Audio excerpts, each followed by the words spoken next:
रोज रोज की मेहनत से बचने के लिए डाला डाका, चार दोस्तों के दिमाग हिलाने वाली साजिश। फिल्म देखी और बना दिया बैंक लूटने का हैरान करने वाला प्लान। खजाने तक बना दिया सुरंग और रातों रात साफ कर दिए करोड़ों रुपए। 40 दिन की मेहनत और खोद दी इतनी बड़ी सुरंग कि रातों रात बन गए करोड़पति। वो बैंक का सारा पैसा लूटकर कहीं फरार हो जाना चाहते थे ताकि रोज रोज की मेहनत से बचा जा सके। लेकिन जब साजिश से पर्दा हटा तो जानने वालों की नजरें फटी की फटी रह गई। ये कहानी है ऐसे लूट की जिसने पुलिस को भी माथा पकड़ने पर मजबूर कर दिया। पंजाब के सोनीपत के गोहाना गांव के चार दोस्त सुरिंदर, बलराज, सतीश और राजेश ने ऐसी साजिश बुनी कि एक बैंक पूरा का पूरा रातों रात खाली कर दिया। इन चारों की दोस्ती काफी पक्की थी, लेकिन इनमें सबसे शातिर राजेश था। उसने एक दिन अपने तीनों दोस्तों को एक चाय की दुकान पर बुलाया और अमीर बनने का एक प्लान बनाया। चारों दोस्त जल्द से जल्द पैसा कमाकर अमीर बनना चाहते थे और फिर इन्हें राजेश का आइडिया पसंद आ गया। ये आइडिया एक बैंक लूटने का था।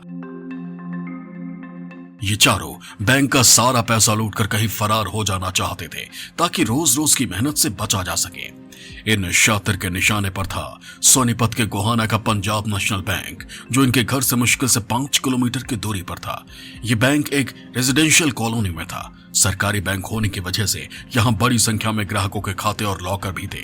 राजेश ने इस बैंक को लेकर पूरी तैयारी कर ली थी। बैंक में कितना कैश होना चाहिए, बैंक में कितने लॉकर हैं और लॉकर के अंदर कितना सामान हो सकता है, ये सब रेकी राजेश ने पूरी की। सरकारी बैंक में लूट का आइडिया बेहद खतरनाक था, लेकिन एक फिल्म को देखकर राजेश और दोस्तों ने इसे बेहद शातिर अंदाज में पूरा करने का प्लान बनाया। बैंक के ठीक सामने एक वीरान घर था। ये वो घर था जहां आधी रात को ये चार दोस्त रोज मिला करते।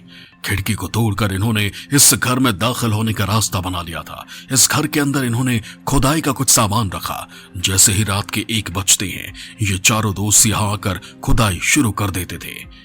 40 दिन तक रोज रात को ये अपना काम करते रहे। अपने उस प्लान को अंजाम तक पहुंचाने के लिए ये चारों दोस्त कड़ी मेहनत कर रहे थे। 40 दिन बाद इन चारों ने एक ऐसी सुरंग बना दी थी जो अंदर ही अंदर इस वीरान घर को सामने पंजाब नेशनल बैंक से जोड़ती थी। ये सुरंग 100 फीट लंबी थी, जबकि इसकी चौड़ाई 2.5 फीट थी। बैंक और इस वीरान घर के बीच एक सड़क थी, लेकिन यह सुरंग उस सड़क के भी नीचे से होकर गुजरती थी। इन चारों ने इतनी सफाई से इस सुरंग को बनाया कि किसी को समझ ही नहीं आ पाया कि यहां कोई सुरंग भी है। सुरंग का एक सिरा वीरान घर में था तो दूसरा पंजाब नेशनल बैंक के लॉकर रूम में। 2.5 फीट चौड़ी सुरंग में ये लोग अंदर ही अंदर आसानी से बैंक तक जा सकते थे। सारी तैयारियां पूरी हो गई थी। बैंक के लॉकर को काटने के लिए रेजर, हथौड़े और दूसरा सामान इस वीरान घर में रख लिया गया था। डकैती के लिए इन लोगों ने शनिवार का दिन चुना। इसके पीछे वजह ये थी कि शनिवार को इस बैंक के लॉकर ग्राहक सिर्फ 1 बजे तक ही खोल सकते हैं और उसके अगले दिन यानी रविवार को बैंक बंद रहता है। यानी शनिवार की शाम और रविवार का पूरा दिन और रात इन 4 शातिर चोरों के पास था। शनिवार की देर रात इन्होंने देश के सबसे बड़ी चोरी को अंजाम दिया। इस सुरंग के रास्ते बैंक के लॉकर रूम तक गए। इस बैंक में कुल 360 लॉकर थे जो अब सब इनके सामने थे। चारों ने एक एक कर कटर, रेजर, हथौड़े की मदद से बैंक के लॉकर को तोड़ना शुरू किया। रविवार के दिन बैंक बंद था। सोमवार की सुबह बैंक खुला। ग्राहकों की भीड़ बढ़ने लगी। बाहर से सब कुछ सामान्य था। थोड़ी देर बाद जब एक बैंक कर्मचारी लॉकर रूम में घुसा तो वहां का नजारा देखकर हैरान हो गया। कई लॉकर्स के दरवाजे खुले हुए थे। सारे जेवरात और कीमती सामान गायब थे। कुछ सामान जमीन पर बिखरे पड़े थे। बैंक के 360 में से 86 लॉकर के दरवाजे तोड़े गए थे और उनमें से सारा सामान गायब था। लोगों ने इन लॉकर्स में अपनी करोड़ों रुपए की ज्वेलरी रखी थी। हीरे, मोती, सोना, चांदी, कैश, सब कुछ इन लॉकर्स से गायब हो चुका था। 2014 में हुई ये लूट इतिहास के एक बड़ी बैंक लूट में आती है। करोड़ों रुपए की लूट हुई तो पूरे देश में सनसनी फैल गई। जिन लोगों के लॉकर लूटे गए उन लोगों ने बैंक के खिलाफ जबरदस्त प्रदर्शन भी किया। दरअसल अगर किसी बैंक में लूट होती है और लॉकर से कोई सामान चोरी होता है तो उसमें बैंक की कोई जिम्मेदारी नहीं मानी जाती। यानी लॉकर में रखे गए सामान के बदले बैंक को अपने ग्राहकों को कुछ भी नहीं देना होता। ऐसी स्थिति में सारा नुकसान ग्राहक का ही होता है। इसी वजह से इस बैंक के लूट के बाद लोगों का गुस्सा बैंक पर फूटा।